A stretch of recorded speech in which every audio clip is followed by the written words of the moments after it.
اور ہوگا کیا؟ میری اطلاع یہ بھی ہے کہ جمعے کو پرائم منسٹر نے ایک انٹرنل میٹنگ کال کی ہوئی ہے اس تمام معاملے کی نظر رکھنے کے لیے. کوشش ہے کہ اس سے پہلے ہی یہ سرکولیشن کے تھرو سائن ہو جائے اور پرائم منسٹر کو بتایا جائے گا کہ سر اب تو سائن ہو گیا ہے, اب چھوڑیں, اب آگے چلتے ہیں, بڑا گن پڑے گا, لیٹس موو آن. یہ ہو رہا ہے. اور گیم کیا ہے؟ اب میں آپ کو بتاتا ہوں گیم ہے کیا. گیم یہ ہے کہ یہ ساری بحث وہاں شروع ہوئی جب پالیسی کا ڈرافٹ داخل کرایا گیا, تو اس میں ایک شرط لگائی گئی کہ جی جب کمرشل امپورٹ کے جو وہیکلز باہر سے آئیں گے, باہر ایک ہوتا ہے پوسٹ پری شپمنٹ انسپیکشن, کہ وہاں کی کچھ ایجنسیز ہیں جن کے جو انسپیکٹ کرتی ہیں اور پوری دنیا میں ان کی بات مانی جاتی ہے.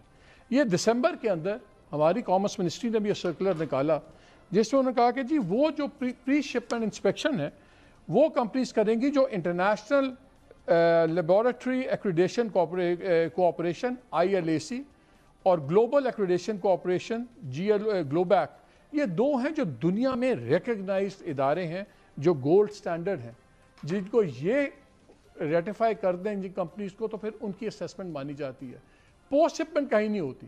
پالیسی میں ڈالا گیا کہ جی پوسٹ شپمنٹ ہوگی, اور آپ یقین مانیں کبھی پالیسیز میں کمپنیز کے نام نہیں ہوتے. جو آٹو پالیسی پریزنٹ کی گئی پرائم منسٹر کو, اس کے اندر 2 کمپنیز کے باقاعدہ نام دیے گئے, ایک تھی جیوک, ایک ہے JAI. یہ دونوں کمپنیز یہ انٹرنیشنل ILAC کے اور گلوبیک کی سرٹیفائیڈ کمپنیز نہیں ہیں. گیم کیا ہے؟ گیم یہ ہے کہ اگر کوئی کمپنی کو کانٹریکٹ مل جائے پری شپمنٹ یا پوسٹ شپمنٹ کا, تو پاکستان کے اندر جتنی گاڑیاں آتی رہی ہیں اور ایوریج آئیں گی, یہ ملینز آف ڈالرز کی گیم ہے. تو گیم ساری یہ ہے کہ کوالٹی کے اسٹینڈرڈز اتھارٹی کو باہر نکالو, EDB کو کانٹریکٹ دلواؤ تاکہ یہ منسٹری آف انڈسٹریز کے نیچے ہے, پھر EDB ہی ان کمپنیز کو رجسٹر کر دے گی اور وہ سارا جو کروڑوں ڈالر ہے جو کمانے ہیں وہ پھر وہ کمپنیز ہوں گی.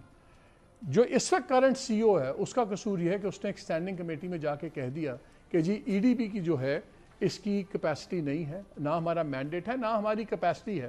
یہ صرف جو ہے پاکستان اسٹینڈرڈز کنٹرول اتھارٹی کرے گی, جس کی آپ کو میں یاد کرا دوں کہ DG کو ہٹا دیا گیا تھا اسی وجہ سے, کیونکہ وہ کہتے تھے کہ ہمارا رائٹ ہے, ہم EDB کو نہیں دیں گے. یہ ہے ساری گیم. EDB کے پاس پالیسی لائیں, EDB آتھرائز کرے, EDB کمپنیز رجسٹر کرے, ان کے لائسنس دے, اور وہ کمپنیز پری شپمنٹ اور پوسٹ شپمنٹ کی سارا کام کریں اور ملینز آف ڈالرز وہ کمائیں. کون اون کر رہا ہے ان 2 کمپنیز کو, کس کا بندہ گیا تھا جاپان میں بات کرنے, یہ بھی ہم آپ کو اگلے پروگرام میں بتائیں گے. اور یہ ہے, اور جہاں تک پارلیمان ہے, پارلیمان کی کمیٹی کو تو انہوں نے بالکل اڑا کے سائڈ پہ پھینک دیا.